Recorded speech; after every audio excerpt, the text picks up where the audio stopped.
जय हिंद बच्चों, कैसे हैं आप लोग। आशा करते हैं कि आप लोग अच्छे होंगे। और आज हम लोग इस वीडियो में क्वेश्चन 7 से हल करने वाले हैं। क्वेश्चन नंबर 7 से लेकर के क्वेश्चन नंबर 13 तक जितने भी क्वेश्चन हैं सारे क्वेश्चन को इस वीडियो में सॉल्व करेंगे, है ना। तो वीडियो पर बने रहें और क्वेश्चन नंबर 7 को पढ़ लेते हैं। प्रिया की गुल्लक में 2000 रुपये थे, है ना।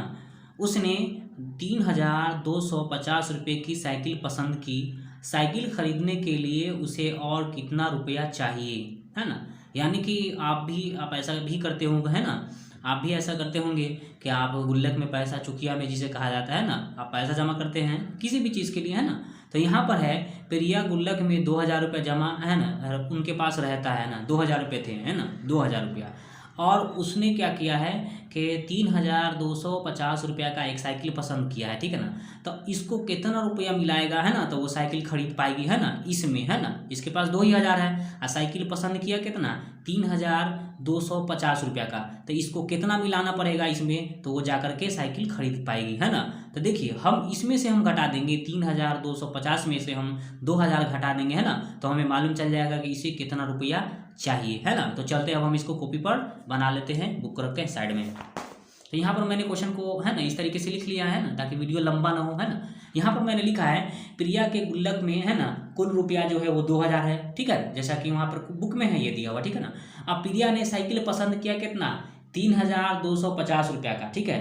तो अब चूंकि प्रिया को साइकिल खरीदने के लिए और कितना रुपया चाहिए, है ना, तो यही आपको निकालना है। तो हम क्या करेंगे, 3250 में से हम 2000 घटा देंगे, तो हमें मालूम चल जाएगा कि प्रिया को कितना रुपया मिलाएगी, है ना, यानी कितना रुपया चाहिए कि वो साइकिल खरीद पाएगी, है ना। तो हम इस तरीके से रफ में क्या करते हैं, हम घटा लेते हैं, ठीक है। तो ऐसे हम घटाएंगे,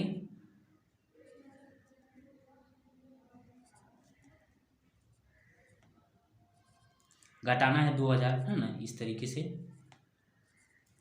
तो अब घटा लेंगे, 0 में से 0 गया था यहाँ पे 0, 5 में से यहाँ पे 0 गया था, यहाँ पे क्या आ जाएगा, है ना, 5, ठीक है।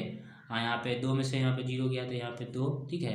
हाँ, यहाँ पे 3 में से गया था, यहाँ पे 1, ठीक है ना। यानी कि 1250 रुपया और मिलाना होगा, है ना। तो प्रिया जो है वो क्या करेगी, साइकिल खरीद पाएगी, है ना।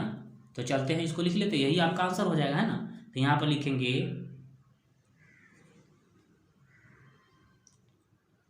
1250 रुपया मिलाना होगा, है ना, तब जा करके वो साइकिल खरीद पाएगी, ठीक है ना। तो चलते हैं अब हम नेक्स्ट क्वेश्चन नंबर 8 को पढ़ लेते हैं। एक दुकानदार द्वारा दशहरे के अवसर पर प्रत्येक साड़ी पर 30 रुपये की छूट दी जा रही है ना। आपकी मम्मी ने 350 रुपये के 2 साड़ी पसंद की है, यानी कि 2 साड़ी लेती है, 350 रुपया उसको देती है, ठीक है ना। तो यहाँ पर आगे क्या बोला है, आपकी मम्मी को छूट के बाद, है ना, कितने रुपए दुकानदार को देने होंगे, है ना। तो सबसे पहले हम क्या करेंगे कि एक साड़ी पर 30 रुपया छूट है, तो 2 साड़ी पर कितना छूट होगा, है ना। तो हम क्या करेंगे, इस दोनों को गुना कर देंगे, तो हमें मालूम चल जाएगा कि छूट कितना है 2 साड़ी पर। और जो आएगा हमें उसमें से हम क्या करेंगे, इसमें से हम उसको क्या करेंगे, घटा देंगे, तो हमें मालूम चल जाएगा कि दुकानदार को और कितना रुपया क्या है कि देना होगा। तो चलते हैं, अब हम इसको कॉपी पर समझ लेते हैं, बुक को रखते हैं साइड में। तो मैंने अपने आदतों के मुताबिक इसको लिख लिया है, यहाँ पर दिया है ना।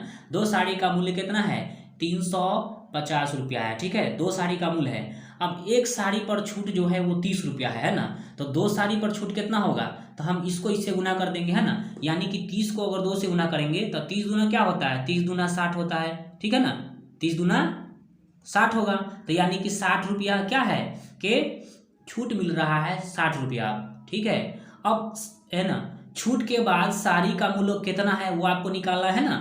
तो हम क्या करेंगे, जो साड़ी का मूल्य है, साड़ी का मूल्य कितना है, 350 रुपया है, ठीक है ना। तो यहाँ पर लिखेंगे 350 रुपया इस तरीके से। और यहाँ पे छूट कितना है, यहाँ पर छूट कितना है, 60 रुपया, ठीक है ना। 60 रुपया छूट मिला ना हमको, तो हम कर देंगे माइनस इस तरीके से, इस तरीके से हम 60 माइनस कर देंगे, ठीक है ना। तो अब यहाँ पर हम क्या करेंगे, जो हमारा आंसर आएगा, है ना, तो वही आपका हो जाएगा, उसका दाम हो जाएगा, यानी कि उसे इतना देना होगा, है ना। तो देखिए, तो अब यहाँ पर 350 में से 60 घटा दीजिए,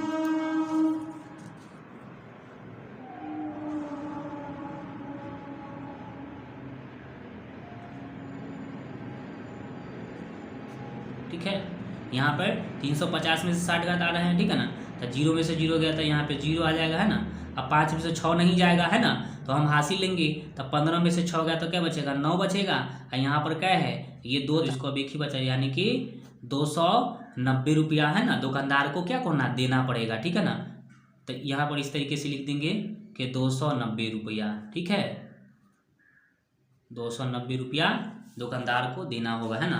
तो मेरी मम्मी जी को है ना छूट के बाद कितना 290 रुपया है ना दुकानदार को देना होगा। यही आपका आंसर हो गया। ठीक है ना, तो हम आशा करें कि ये क्वेश्चन आपको समझ में आ गया होगा, तो आप अपने कॉपी में से नोट कर ले। क्वेश्चन नंबर 9 को पढ़ लेते हैं कि कोसी बाढ़ पीड़ितों के सहायतार्थ बेलापुर के 510 विद्यार्थी ने 5 रुपये प्रति विद्यार्थी की दर से है ना मुख्यमंत्री राहत कोष में राशि भेजी। विद्यार्थियों ने कुल कितनी राशि भेजी है ना, तो इसको हम ऐसे समझेंगे है ना, कहीं पे आपको सहायता देना है ना, तो यहाँ पर कहने का मतलब ये हुआ इस क्वेश्चन का कि आपको सहायता करना है, यानी एक विद्यार्थी जो है वो 5 रुपया है ना किसी राहत कोष में जमा करता है। ठीक है ना, 5 रुपया, तो 510 विद्यार्थी है ना कितना रुपया भेजेगा है ना, यहाँ पर ये आपको मुख्यमंत्री राहत कोष में कितना रुपया भेजा जा सकता है ना, तो वही आपको निकालना है। ठीक है ना, तो हम क्या करेंगे, एक विद्यार्थी 5 रुपया जमा किया है ना, तब 510 विद्यार्थी कितना करेगा, तो हम इसको इससे गुना करेंगे तो वही आपका आंसर हो जाएगा। तो चलते अब हम इसको ऊपर रखते हैं साइड में, क्वेश्चन को समझते हैं। ठीक है ना, तो मैंने क्वेश्चन को इस तरीके से लिख लिया है। यहाँ पर इसका जवाब है क्वेश्चन नंबर 9 का है ना कि प्रत्येक विद्यार्थी द्वारा राहत कोष में भेजी गई राशि जो है वो 5 रुपया है। ठीक है ना, तो यहाँ पर 510 विद्यार्थी द्वारा है ना राहत कोष में भेजी गई है ना राशि आपको निकालना है ना, तो बस 510 को 5 से गुना कर दीजिए, वही आपका आंसर है ना। तो हम इस तरीके से गुना कर लेते हैं रफ में। ठीक है ना, यहाँ पर हम कर लेते हैं 510 और यहाँ पे 5। ठीक है, इस तरीके से करेंगे हम गुना। ठीक है, गुना करना तो आपको आता होगा। अब 5 को अगर हम 0 से करेंगे तो यहाँ पर क्या आ जाएगा 0। 5 को हम 1 से करेंगे तो 5 इकाई 5 हो जाएगा, और 5 को 5 से करेंगे तो 5 पचे 25 हो जाएगा इस तरीके से। ठीक है ना, तो यही आपका आंसर हो जाएगा 2550। ठीक है, तो 2550 जो होगा वो राहत कोष में भेजा जाएगा है ना बच्चों के द्वारा। ठीक है, तो यही पर हम लिख देते हैं, तो यही आपका आंसर हो जाएगा है ना इस तरीके से।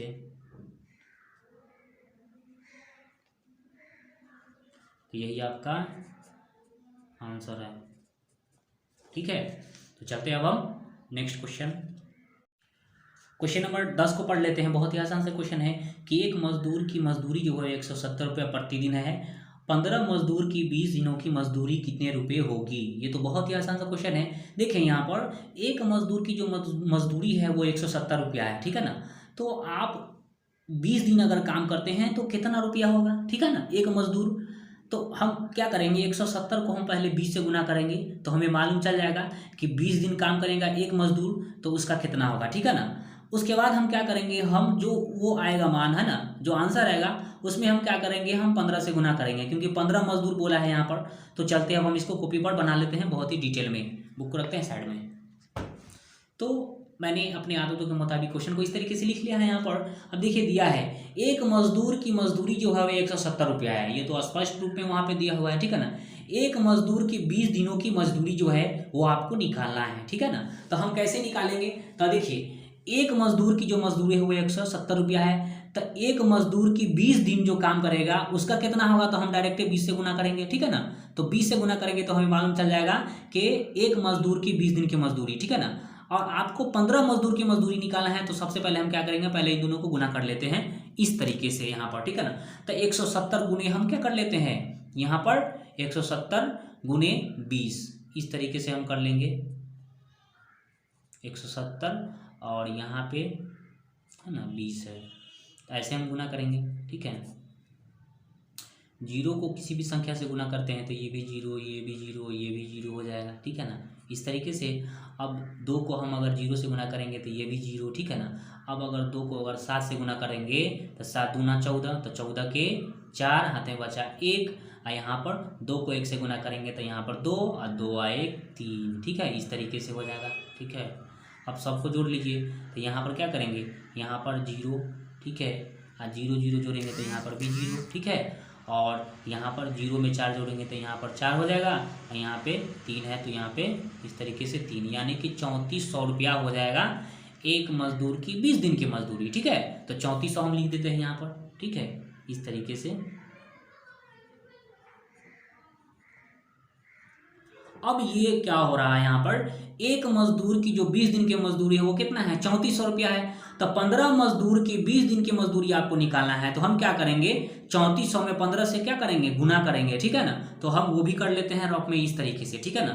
3400 है ये, ठीक है, यहाँ पर 3400 है, और आपको 15 से करना है गुना इस तरीके से, ठीक है ना। तो कर लेते हैं गुना। यहाँ पर क्या है, यहाँ पर 5 को हम 0 से गुना करेंगे तो यहाँ पर 0, ठीक है। 5 को 0 से गुना करेंगे तो यहाँ पर 0, ठीक है ना। अब 5 को अगर हम 4 से गुना करेंगे तब 5 चौके 20, 20 के 0, हाथ में बचा 2, ठीक है ना।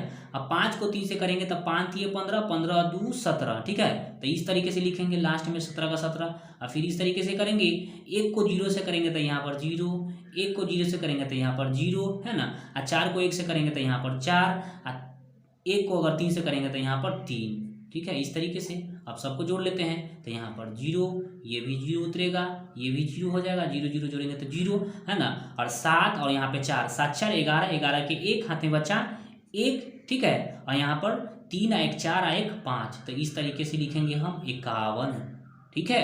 तो ये आपका क्या हो गया, यही आपका आंसर हो गया है, ठीक है। तो हम यहाँ पर लिख देंगे इस तरीके से।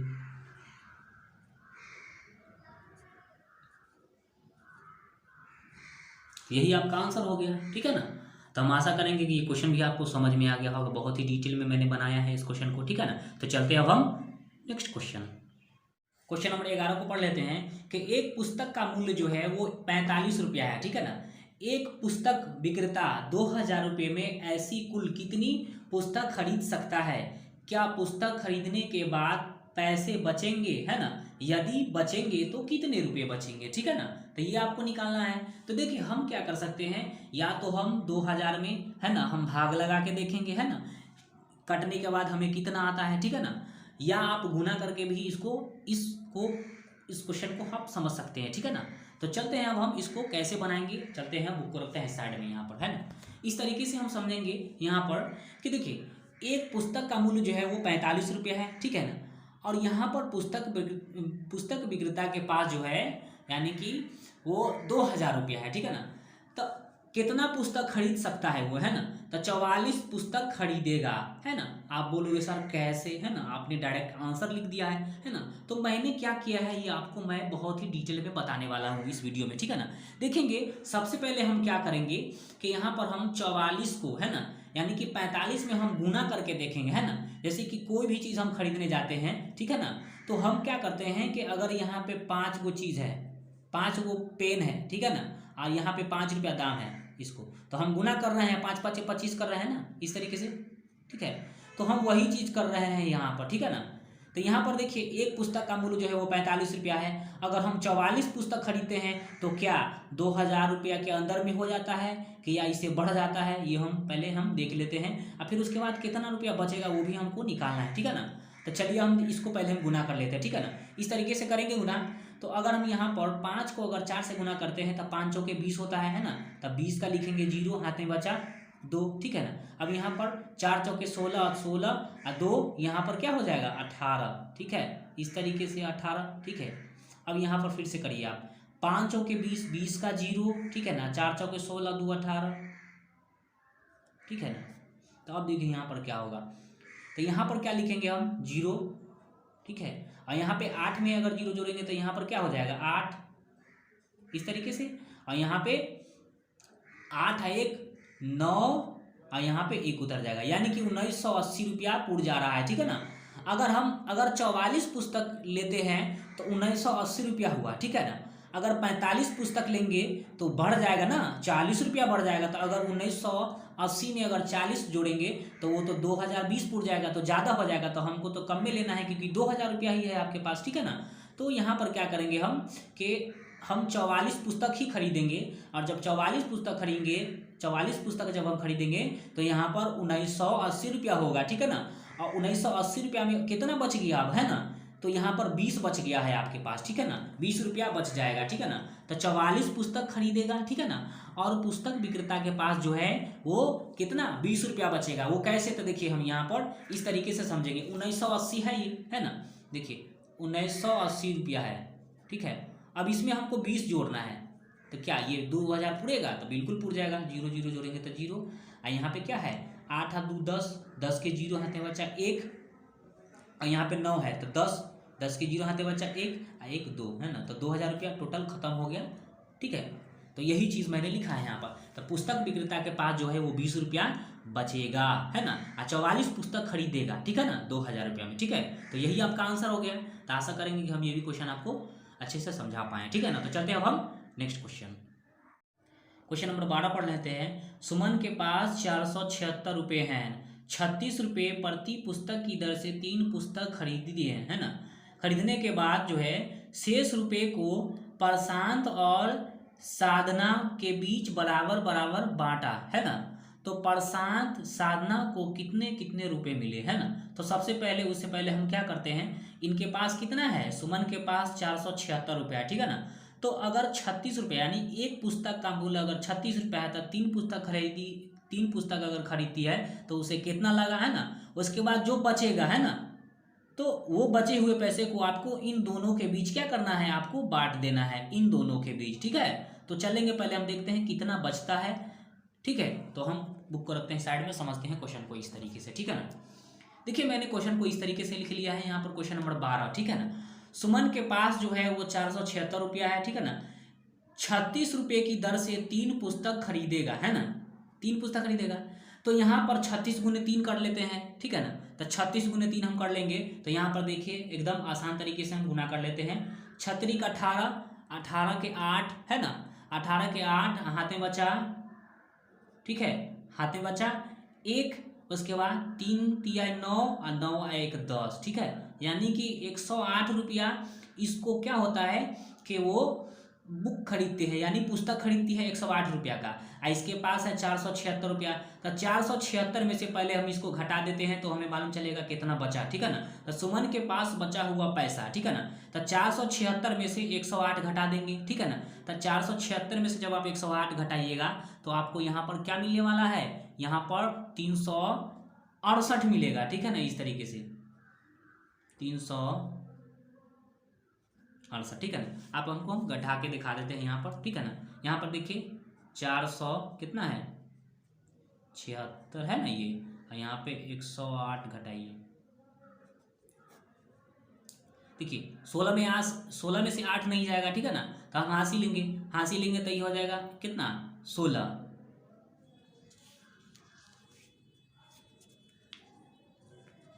यहाँ पर हम रफ में घटा के देख लेते हैं इस तरीके से यहाँ पर, ठीक है ना।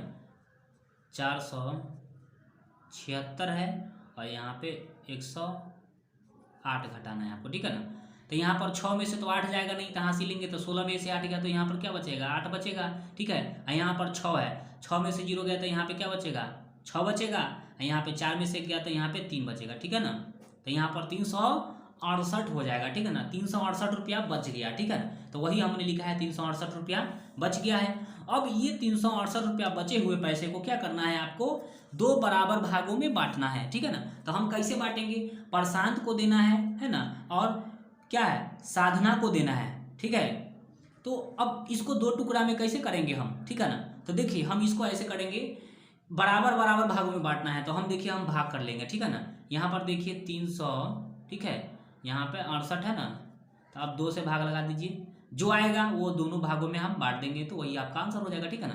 तो देखिए हम भाग लगाएंगे तो 2 1 आए 2, ठीक है ना। इसमें 1 बच गया तो हासिल दिया इसको तो 16, तो 8 दूना 16, ठीक है, और यहाँ पे 4, ठीक है, इस तरीके से। तो यहाँ पर 184 रुपया जो है वो दोनों को मिलेगा, ठीक है, 184